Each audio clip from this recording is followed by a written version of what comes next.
You are listening to Existential Coffee. Okay, so my question is, what does existential mean to you? When I think of the word existential, I think of, beyond existence. Obviously, something that it's hard to explain, you can't define. It's sort of one of those way out there, you can't really understand it. Man, I don't know, that's what I think of. Beyond existence. I'm here, therefore I am. Okay? Well, I think of Nietzsche. Wait, no. Maybe. I don't know. What is existential? Just like trying to, I don't know. Not really. I'm not really big into philosophy. To leave my mark on the world, my imprint somehow. Existential means like thinking about the world and why we exist and why life exists. And what is the significance of that to you? I don't know yet. Existential to me kind of means like when someone asks an existential question, it's something, what? It's a little circular, but... Okay, well, it's just like beyond reality is basically what I think it is. Something that's beyond our everyday life, beyond what we usually think about. I'd say being in the world and how humans make sense of why they're in the world or how they're in the world. I personally believe, like, kind of a nihilist, that life has no meaning, that we are like on this earth and we are not allowed to know why. I think it's different for everyone. You know, it's your view of the world, okay, and how you see the world. And some people see, the glass half empty, and some people see the glass half full. It's kind of your take on the world. All right. Yeah. There's a time I think I knew what that meant, and right now I'm drawing a blank. More love and less hate, but what does it mean? That's one of the greatest mysteries in life, isn't it? Hey there, I'd like to welcome everybody to the inaugural podcast of Existential Coffee. Very exciting. I am Dr. Jason LaHood, licensed clinical psychologist. My partner in crime here, Dr. Julia Burrell-Smith. Hello. She is a postdoctoral fellow here at Sankofa Psychological Services. I guess I should say that I'm the clinic director here at the practice. Julia is board certified in awesomeness, right? You are? Yes, right? Relationship expert. Yes, you are. You are board certified in relationship expertise. Courtney, who is our esteemed guest today, and we're very excited to have her here. The topic of the podcast today is why straight men, this is the question and the topic, I guess, but why straight men have difficulty with commitment. I think it's going to be definitely an interesting topic. I think we'll have a lot of commentary on it. Courtney, this was initially your question. Do you want to go into, maybe even answer it? I guess my initial thought would be either they're not okay with who they are, or they're intimidated by the person that they're with, or they're not where they want to be, like with job-wise or money, finances, things like that. So external factors. Yeah. Yeah, I think the third one that you mentioned, not where they're at from like a financial perspective, job-wise, right? Yeah, I think it's a pattern that I see working with clients. It seems like men will fall into this space of not wanting to be in a long-term committed relationship until they find themselves financially where they'd like to be. And then it seems like the next girl that comes along, they end up getting engaged and getting married. So you're saying people want security in other areas of their life before they jump into security in a relationship. Yeah, and I don't think it's that men have a problem with commitment. I just think that commitment emanates or emerges from different places. And that's not to say across the board. I mean, obviously we're generalizing, but men in our culture are valued for the money that they make, and women are valued for other things, which I can only speculate. You're not sure what those other things are. I still haven't figured it out. 6 years of marriage and still working on it. Well, I think one question is it true that straight men don't want to commit? I think that there are a lot of women who have this question or idea that Courtney has, or feel like they've been in a lot of relationships with men who don't want to commit, and have friends who talk a lot about men who don't want to commit. But I think I mean, is that even really true? I think anecdotally from my experience, there are lots of men who do want to commit. And looking at some of these statistics that were pulled up by our producer, you know, if you look in all of the major cities in the United States, there are many more divorced women than there are divorced men. I think part of that is because men tend to get remarried at higher rates than women do. That's pretty interesting, right? And I think there are a lot of factors that go into that. But is it really true that men don't want to commit? Or what does commitment mean? Yeah, how are you informed, Courtney? Like, what's your experience?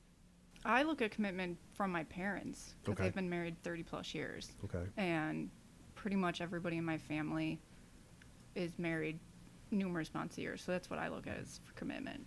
So marriage. Mm-hmm. Yeah, so is that culture, geography, like what, you know, if you're living, gosh, I'm going to do a lot of generalizations, but let's say south of Joliet, you know, is there an expectation or a different expectation than, you know, living in downtown Chicago? Do you think that that's valid, or do you think it really emanates from, is it an influence, or is it really just about who the people are? I think it's both. Because Okay. I look at my ex, his parents were married for 30 plus years. All of his friends were married, and yet he didn't want to commit. So I'm going to need his full name, date of birth, and social security number, please, for the record. Okay, so you're seeing a similar pattern, or you guys may have both been informed from the same space. Mhm. And he grew up, I'm assuming, in the same geographical location? Mm-hmm. Yeah. Okay. Do you feel like he was where he wanted to be in his career? Yeah, I do. I don't think he was with the one company for 10 years. He had his own place, 2 cars, you know, was making a decent amount of money. Mm-hmm.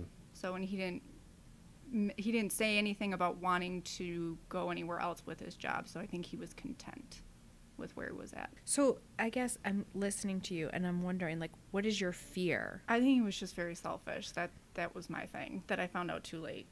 Is that the reason that this gentleman said was the part of the breakup? Or? The first time or the second time? Oh, okay. First time he said it was because he gave up easily. And then second time he just said that things were not meant to be. I guess I perceive that as like a striving for commitment, that for whatever reason it wasn't working, or no? Well, the first time it was just because he just decided that, you know, he didn't want to work on it anymore. Second time was, you know, he kept saying things weren't working smoothly, and then he just said, we're not meant to be. That's what was his second reasoning. You know, it seems like maybe not a stark difference, but a significant difference from what you're describing to what I think I hear from both women and men in your peer group who are in the city. You know, living downtown where there's more access to bars that open. I guess you have bars that stay open till 5 a.m. there, right? No, not really. Okay.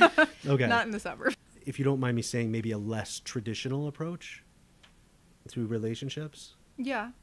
Jason, are you talking about more casual sex? Yes. It's more accessible and on so many levels. You know, you have access to porn on the internet now. You know, if a bar stays open till 5 a.m. and you can just hop out and get a cab. You know, when I lived in LA, there was like the 3-date rule, just because we were all so far from each other. Like, you didn't want to like drive 40 minutes and spend the night, you know, for no reason. What might that reason be? So then the 3-date rule is set up, and then you can have that expectation. Do you want to explain to everybody what the 3-date rule is for our listeners who might not be familiar with it? After 3 dates, there will be some type of sexual endeavor, whether that be intercourse or something else. Or you don't date anymore. Right. Or yeah, exactly. Thank you. Yes. Yeah. You just, that you either just, happens or you don't date yeah, anymore. or you don't date anymore. Yeah. Yeah. But I don't ever remember women thinking that was like unreasonable. I don't know that women do think that is unreasonable. I think that happens to an extent still in Chicago. I had a friend, she would go out and she would be what she called husband hunting. like a spear in hand. Like blood sample. Yeah, like a big net, like a gigantic, you know, those nets that you throw like when you're on a horse and it like grabs people or whatever. And I can imagine they cannot escape. I can imagine men may have been intimidated by that. Yeah, you know, another impression that I get is that men end up losing their identities, or Okay, let me clarify. They have a fear of losing their identity if they find themselves in a long-term committed relationship. I've seen the pendulum switch, even within the last 6-7 years, to men being almost like a stud horse, like they're semen and a job. And there's that expectation without any consideration.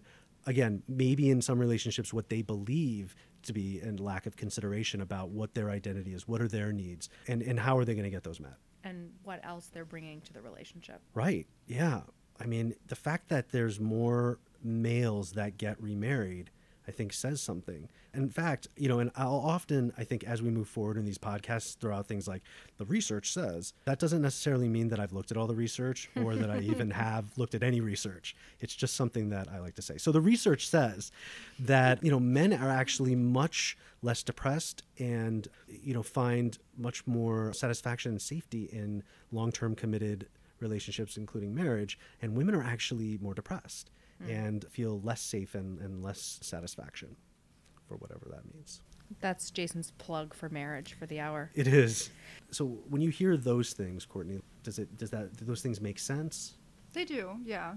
I'm not suggesting even that they fall into what your experience is. I'm just talking like you as, a female out there in the world, and, what do you and your friends experience about these things?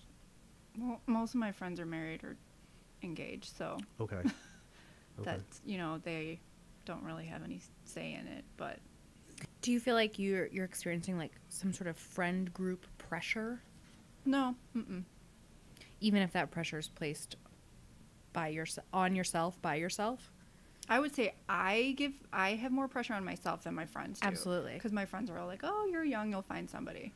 Right, but you have the Facebook news feed filled with engagements and marriages and that's babies. Why I got off of Facebook. I'm not on Facebook anymore because of that. It can be depressing, I think, particularly for women. Yeah. But I don't know that means that men don't want to commit. No, I wouldn't say that. It's because of it. Mm-hmm. It may be even like a sense of tolerance. I'm almost hearing you describe that about this guy, that along with commitment, long-term commitment, and again, we're talking specifically about straight relationships and the culture that surrounds that and the narratives that surround that, but that you have to have some stamina in terms of an ability to make like a sacrifice, right? Or to be willing to sacrifice some sort of freedom or some needs in order to find yourself in a long-term committed relationship. I had a friend, we were double dating, and he said something like, we got into a fight the other night, and even though I was right, I still apologized. And he was like really sincere about it. It occurred to me that I think some men, if they're out there in the world and they're living, I'm doing air quotes, like the lifestyle of downtown Chicago, and they have access to women who are going to, hook up with them, they have access to online porn, they're able to get what I would call fast food intimacy needs met.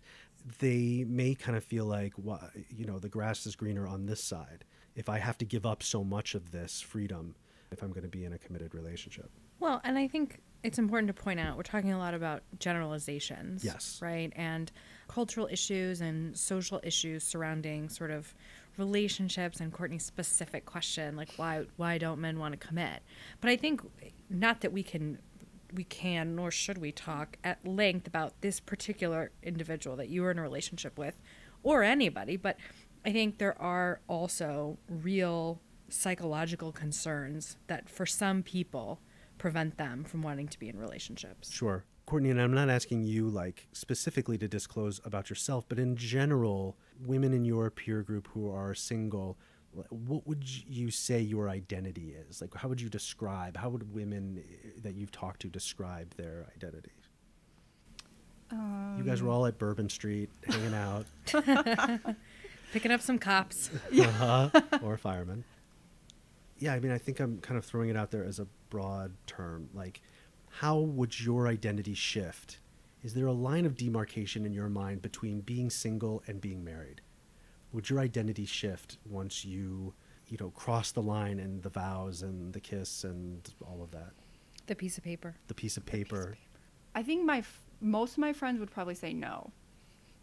And I only say that because they were living with the guy beforehand, and it's Mm. just kind of like, okay, now we just got married, you Okay. know? So do you think that their identity was informed by being a part of a couple? Yes. And I imagine there was probably even an expectation set that if you're living with somebody, you know the peccadillos of like, okay, I have to put the cap on the toothpaste, and if the shower head's broken, it's my responsibility to, right? So the little kind of logistical things, but also maybe the bigger things of like, what are each individual's needs and how do they necessarily get them met? That's already maybe set if you've been living with somebody. Yeah, I could see that. Mm-hmm. So I think another thing that is important to talk about in terms of maybe fear of intimacy, or why people, not fear of intimacy, fear of commitment. That was a Freudian slip. Yeah. Um, And a female Freudian slip, by the way. Fear of commitment or avoidance of commitment related to what happens after you get married, right? I think that there's this myth that married people have less sex than non-married people, and actually there is research that I have read that shows that actually married people are having more sex than single people. That is outrageously impossible. They're not having. So That's the most outrageous statement I've heard. married at least people today. married people are not having more sex than committed couples who are not married. Okay, But that makes only by sense. a little bit. Okay. And they're having way more sex than uncoupled single Okay, people. but you're talking about, right, because you're married, right? So you're always There's together. access. There's access, right? So that's congruent with what we were talking about, again, from the geographical perspective of downtown Chicago, that it's about access. Mm-hmm. Okay. Do you think that's more on the male side of initiating, or do you think that that's, both parties? I'm not sure. But I do think that there's this idea that once you get married, the sex stops. So if sex is readily available outside of a relationship, as you're talking about, like people in urban areas hooking up, whatever, if that's more available, I can see why you might avoid something that in your mind is connected with that going away. Right, right. When really, in fact, it doesn't. Right. Yeah, that's a really good point. So commitment is like a matter or an issue of, well, we've said freedom, but almost like uncertainty, right? That maybe it's even provocative of, this is existential coffee, so the idea and issue of mortality will also be imbued in pretty much every discussion. But yeah, that the loss of freedom is also directly connected to our mortality day to day. How do men create meaning out of life? And then, also how do women create meaning? If the narrative is that women are valued for the man that they bag, get married to, and have kids with and start a family with, then where are men's needs in that narrative? You're saying that from the research, they're there. Mm-hmm. If we're making the assumption that sex is a big need. But I think sex for men and sex for women can be the same. But I do believe that men find intimacy, find acceptance, find and define themselves in terms of how much they are wanted or valued sexually.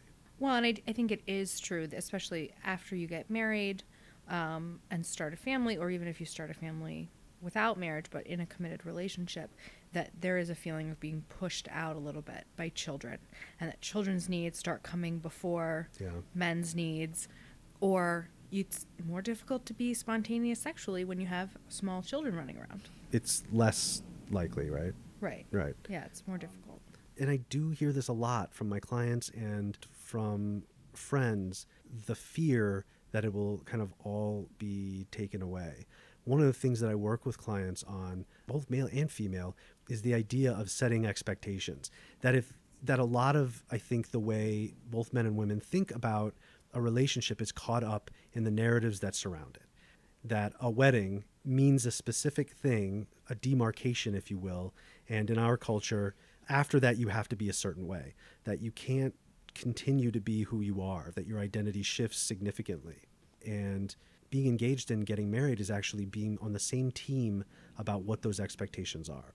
So having mutual expectations. Yeah, collaborative, co-constituted, co-constructed, yes, thank you. We're social constructionists now. And existentialists. Yeah, I don't know how well those two fit. So what do you think, your friends that are married, Courtney, Mm-hmm. what do you think are the expectations they set for their relationship? I think just to, kind of be on the same page as far as, bills and working around the house together, making sure certain things are done, like who's going to cook after they get home kind of thing. I know my best friend always says that her husband is never willing to cook after he gets home from work, but yet she gets home later than he does. So it's kind of, I think, kind of give and take and do like 50-50. That goes back to my point earlier. I see this a lot, that men find themselves in a long-term committed relationship like marriage, and then they're able to almost rest on their, I guess, laurels, would that be the right word, more? And this is why women find themselves, because I think women want a collaborative, relationship, and I think men find themselves very comfortable very quickly. And then there's a lack of intimacy that women feel, and then it shuts down for men too, and this is where the momentum kicks in.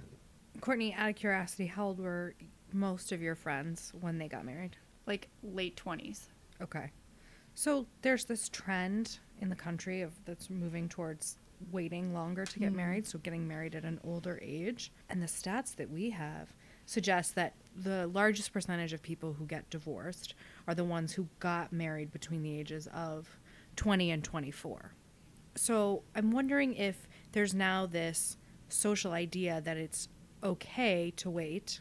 I'm doing air quotes too, quote unquote, okay to wait to get married, that you don't have to marry the person that you're in a relationship with when you're the high school 23, right? Or even the college sweetheart, or even the mid to late 20s sweetheart, right? That it's okay to wait longer. And I wonder if that, for some people, men and women, is setting up expectations of, well, this is good, but could I find something better?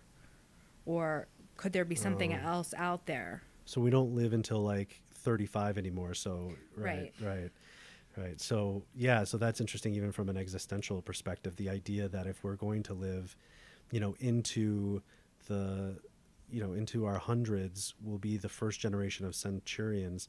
It almost becomes like an existential vacuum, in their 20s and 30s, until I think the existential vacuum is provoked for women until the biological clock kicks in.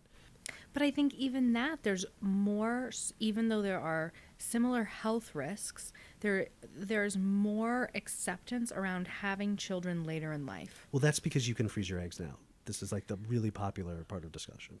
Sure, I think that that's part of it. But I think that, women were having babies when they were 36 years ago, but there were not as many women doing it at that age as there are now. And there's all sorts of reasons why people think that's happening, particularly related to women and their careers, right? So women are more interested in starting careers, and that delays marriage, it delays parenting, parenthood, having children. But maybe it also delays commitment or wanting to be committed. What is commitment to you, Courtney? Like, what, or again, you don't even have to speak personally, but just in general, like, what do you imagine that is? I would probably say more just being able to, or maybe being wanting to make the other person happy. Okay. Instead of feeling obligated to. And just, making sacrifices. I'm not saying all the time, but just, certain sacrifices. Okay. So there's not like a guy like chained to your radiator at home or something like that, right? It's not like that would be nice. But I know where he is all the time.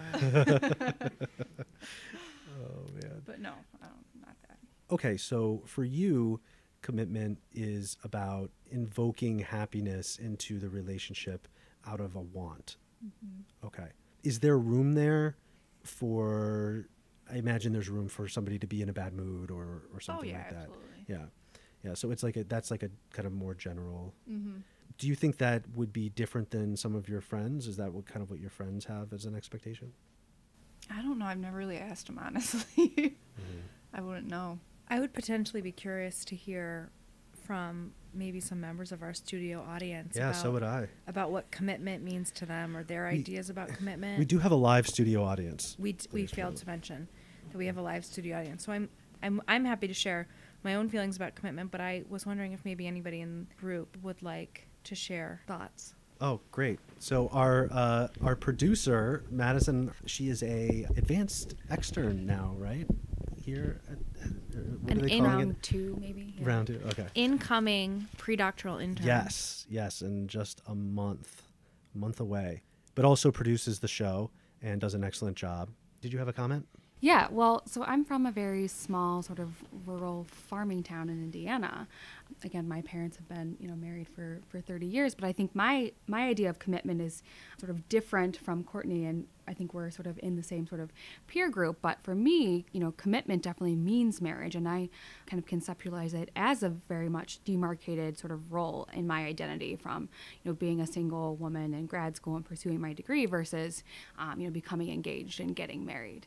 So that concept of sort of a demarcation and identity really resonated to me. I think it's sort of an expectation where I come from, that you kind of get engaged and you marry someone who provides for you. So are you like rebelling against that? Well, I think I am in a way because I sort of put that on hold. Okay. I'm sort of, late 20s, and I think most of my friends have already kind of accomplished that. But yeah, I have sort of delayed that to pursue other things. Mm-hmm. So what's the sacrifice for you? Of becoming married or of being committed? Well, what's the sacrifice, of being in a long-term committed relationship? Well, I think there definitely is a sacrifice of, sort of freedom and other opportunities of, other partners, for sure. Being committed to one particular individual for a long period of time. It's a closing down of certain areas. And especially living now, having moved from a rural location to, downtown Chicago, that's much more accessible. And maybe that's more of an expectation here than it would be if I were back in small town Indiana. So did you and your boyfriend, partner move together? Yes. Oh, okay. Yeah. All right. Did you come to Chicago and all of a sudden it was like, it's raining men? I don't have a good voice.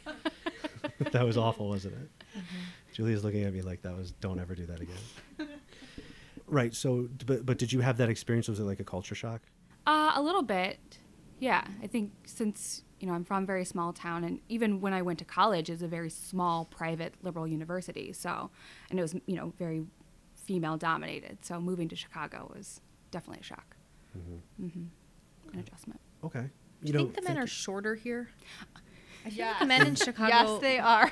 They are? Yeah. Men in Chicago are shorter. Yeah. Why I is think. that? I have no idea. And maybe it's not Chicago, but the Midwest. You go to New York, you go to Northern California, even like Colorado. These men are all like over 6 feet.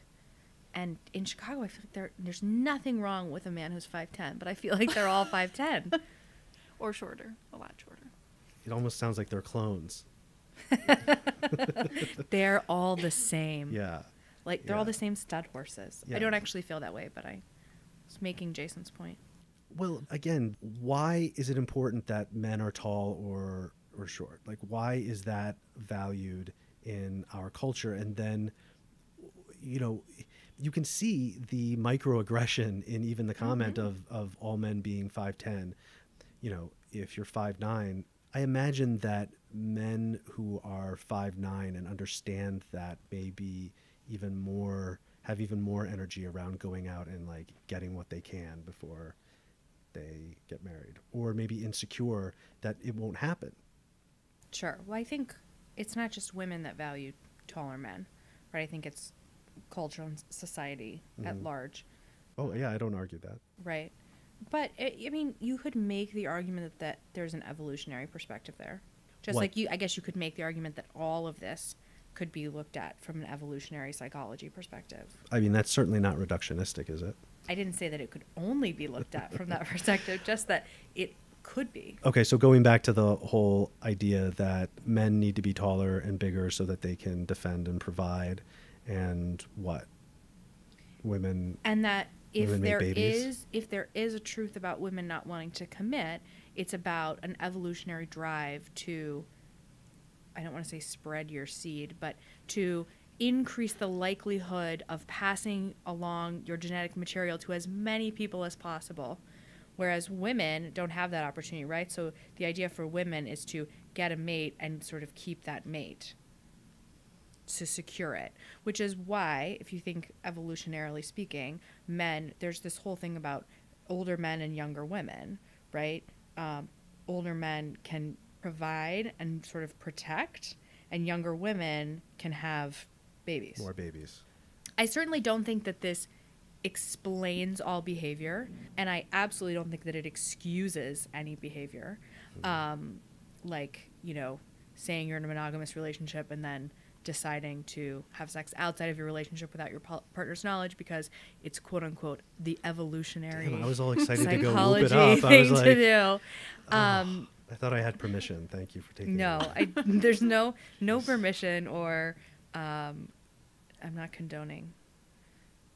But you're saying it's a reality. So if that's what exists as in part a reality, then again, it's part of a sacrifice. And I'll talk to my clients often about if cheating or going outside your committed relationship is something comes up, I always think of that as like an alarm. It means something's going on in the relationship that is not working and that it needs to be addressed. And so true. I completely agree. Yeah. So that if that happens, and that's not walking down the street and seeing somebody who you think is hot and like having like a fantasy. It's about seeking or the desire that's so strong that it pushes you either, I guess, out of the relationship instead of taking the step towards it. And again, we have to preface that I think we do this a lot where we like try to do like the diverse thing or like, if you're in an abusive relationship, that's a completely different story. That's not cheating on your partner. That's going outside of your relationship to get out of your abusive relationship. Good point. Do any other members of our live studio audience have comments or questions? Well, are there any other straight males in the audience? Yes. Oh, there are. Oh, all right. Sir, could you please come up and have a seat? Thank you, Madison. Thank you very much. Hello, everybody. I think you're going to need to sit a little closer. Yeah. Get in there, man. Oh, getting intimate. So what are your thoughts? What have you been hearing? Like, do you agree, disagree? Are there points of contention or agreement? Well, I think that the point that Julia brought up about being evolutionary related, that resonated with me. And there's some information that I've read, some research, that actually contradicts the idea that men don't want to seek commitment from an evolutionary perspective, that rather for the survival of our species, that both individuals must be present for a sustained amount of time in order to raise and protect a child. That's a great word, present, right? It requires both people to be literally present and figuratively present in the relationship. Yes. That was very thoughtful and expressive coming from a straight male, I have to say. I never would have expected that. But so very good point, Stephen.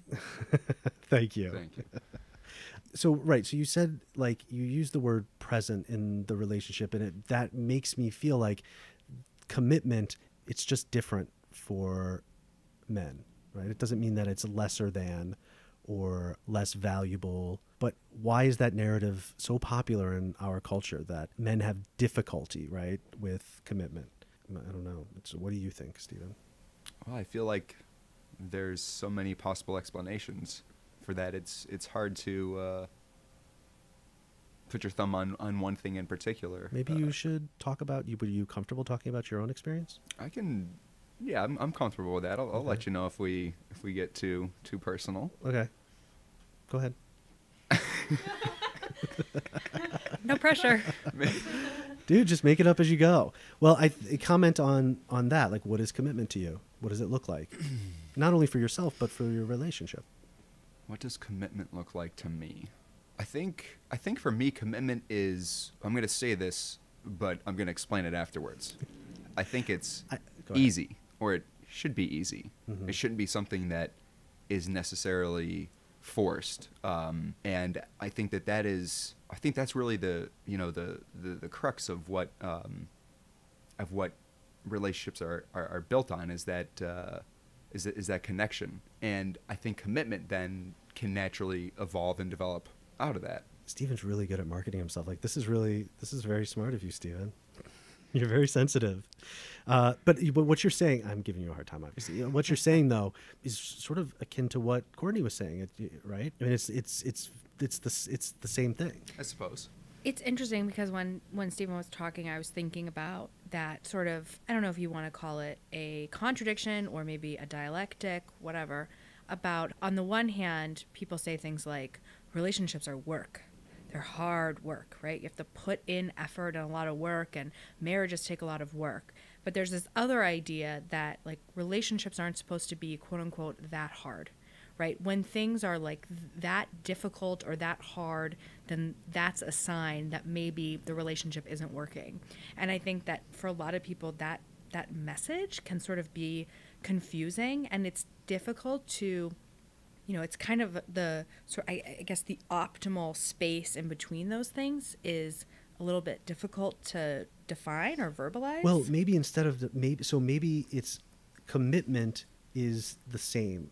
The way we communicate commitment is different. The way men and women communicate commitment can be different. The paradox between relationships being a lot of work, or at least meaningful, lasting relationships being a lot of work, and the idea that I hear people saying all the time when relationships are really going downhill, clients and friends, I've heard a lot of people say, like, it's not supposed to be this hard. It's not supposed to be this hard. That's something that I agree with. And, that, going back to my first comment, I think that really fits in line with it. But I feel that what makes that so difficult is our society and the culture that we're in, and how there's so many external factors that do place pressure on and do value different traits and can really impede and hinder a relationship from developing, I think, in a more natural sense. And I think that's really where... What's natural? I guess Well, to make it easier. Right. Make it... Right. I think it's supposed to be hard. I don't know if it's supposed to be easier. I mean, isn't that what commitment is? I guess from my perspective, it's supposed to be hard. That's what makes it. I mean, if you don't want that, you've got plenty of other opportunities, obviously, we've been talking about. Right. So I guess that's where there's probably a range of individual differences in terms of what people experience as difficult or not difficult. I think relationships are difficult, and I think that they take work. And it's so interesting to me, Courtney, that this person that you were in a relationship with thought that relationships were easy and happy-go-lucky and sort of like rainbows and sunshine all the time, because that just seems abnormal to me. Conflicts are a natural part of relationships. Well, I agree with that. I definitely agree with that point.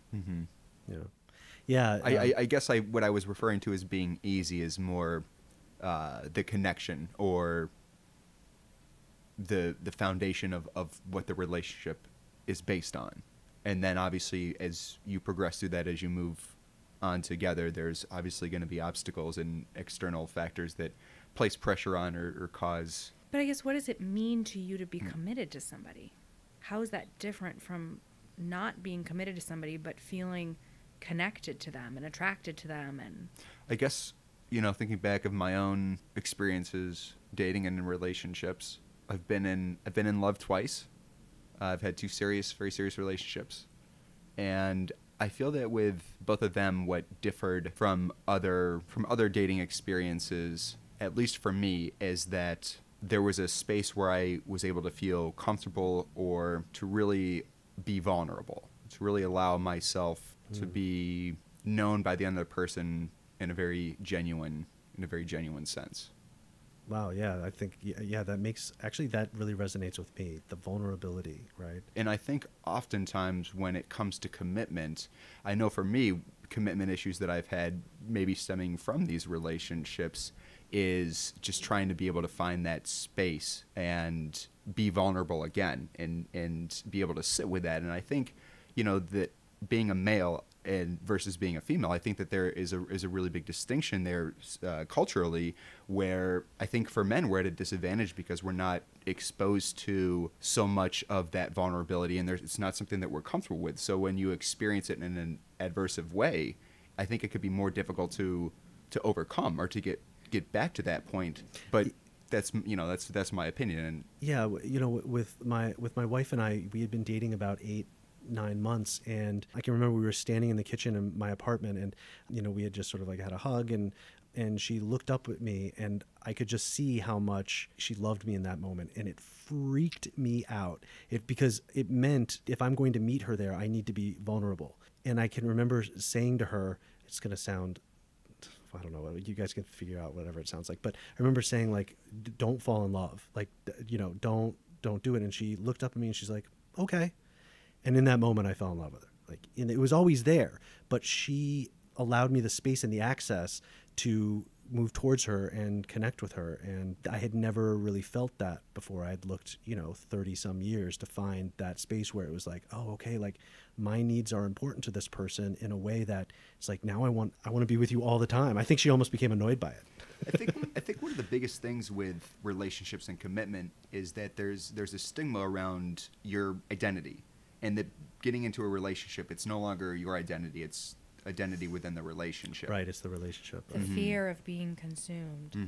And losing your individuality. I think what Stephen and I are saying resonates with us is the idea of acceptance within the relationship, regardless of how vulnerable we are, that we can cry at weddings and it's okay, or, whatever it is. I don't cry at weddings. Ever. Right. So what do you mean by consumed, I guess is my point. I think some people in relationships have this fear of losing. Like engulfed, consumed? Yes. Okay. Like losing their sense of selves, and to be very clinical, which we said we weren't going to do, like fear that sort of like their self, if you will, is going to merge with this other person, and they're going to be engulfed and consumed and taken over. Right. Lost, and the loss of that identity and freedom then becomes, it's how do you create meaning out of that? Right, rather than the idea of two individual, independent, autonomous people being connected in relationship. But at the same time, that there's a language that's congruent between the both of them. Yeah, I think it speaks to not feeling entitled to happiness within a relationship, but looking on a daily basis to find something to be happy about, which is not me. That is Viktor Frankl, actually, from Man's Search for Meaning. But anyway, I think that's I think the key is if you can meet yourself where you're at in a relationship, or trying to find your way into a long-term committed relationship, then it opens the door. And it also, I think, puts the onus back on the other person to meet you where you're at also, and themselves, right? And if they can't do that, well, then you have your answer, right? Like, and I think you kind of alluded to that earlier, Courtney, like the reason why I thought of the not feeling entitled to happiness, but, wanting to find something to be happy about every day. Like, that's why I asked you that question. Like, do you have the expectation that things that you need are going to happen all the time, right? But the person that you were with did, right? The person that you were with was the person who had that issue. Yeah, he didn't want to. He wanted everything to be perfect all the time. Yeah. And he never did any wrong, and it was always my issues that were the issues in the relationship, and he never wanted to man up and admit that he had issues that he needed to work on. This dude sounds like a peach. Oh, he was. Oh my gosh. Peach. That's not a very contemporary word to use. No.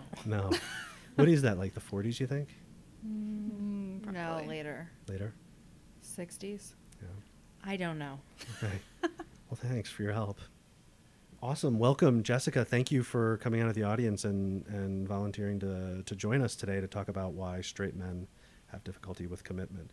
So you're a part of the LGBT community and the official spokesperson, right? So everything that you say today is in direct correlation to every single person who identifies as a member of the LGBT community. Yeah, I'm like Q also. Zeus I'm of sorry. the LGBT community. I know everything. Yeah. Okay, good. So if you know everything, talk to us about straight men. Why do you think they have difficulty with commitment? Obviously, I'm gay, so for me, straight men are kind of like the other. But being somebody who has a lot of straight friends, a lot of straight male friends, I just think that like a man's idea of commitment is just like different. Like I think inherently expectations are a little bit different. And I think that being somebody who's been in same-sex relationships with women and seeing how that kind of plays out in differences in how women commit, and seeing differences in how gay men commit and how heterosexual couples commit, I just think that it's a different thing. Would you say that straight males have more difficulty committing, or is the time frame different than what lesbians, their time frame for commitment? Well, I mean, there's a joke that like lesbians U-Haul, so they like bring a U-Haul to like the second date. So immediately moving in together? Yeah, so I don't know if that's just due to like I accessibility. thought the date was in the U-Haul. What? I thought you guys it could had- be. I yeah. think that there probably have been. But I think it's also in terms of accessibility too. It's harder for lesbians to find each other. Oh, I see.